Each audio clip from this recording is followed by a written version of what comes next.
BRS party working president KTR సిరిసిల్లలో రైతు దీక్ష చేపట్టారు. ధాన్యానికి 500 రూపాయల బోనస్ ఇవ్వాలని, పంట నష్టపోయిన రైతులకు ఎకరాకు 25,000 రూపాయల నష్టపరిహారం చెల్లించాలని డిమాండ్ చేశారు.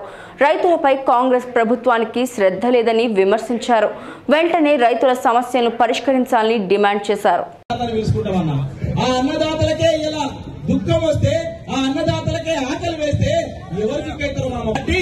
నాయకులు ఇలా తెలంగాణ పక్షాన రావాలని చెప్పేసి గ్రామాల్లో కోరుకుంటున్నారు.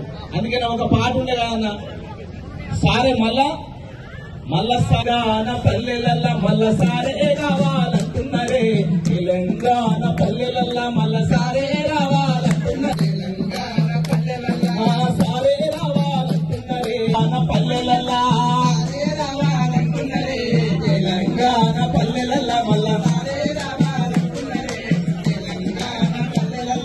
ఎందుకంటున్నారు మళ్ళా సారే రావాలని? ఆలి మెడలోన తాలిని కూడా మమ్మీ, ఆలి మెడలోన తాలిని కూడా మమ్మీ వేసినావే, అన్నం పెట్టిన రైతన్నని ఆకలి మిగిలెనురా, ప్రణాళికలు ఎన్నెన్ని మారినా బతుకు మారలేదే. మోడీ ప్రభుత్వం ఆకలి మిగిలెనురా, అన్నం పెట్టిన ఆకలి మిగిలెనురా.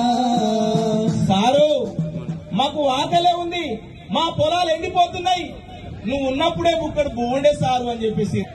పొలం ఎండిపోతే మా గొంతు కడారిపోయినట్టు అవుతుంది, మా బతుకులు ఆగమైనవి, మహిళా అక్కలు తల్లులు మోసపోయారు. ఎన్నో పథకాలు పెద్దసారి ఒక మాట అన్నాడు. ఏమన్నాడంటే, అచ్చిన కరువు కాదు తెచ్చిన కరువు అన్న, ఇది వచ్చిన కరువు కాదు. మళ్ళా తెలంగాణలో గిసొంటి పాటలు పాడతాం అనుకోలే.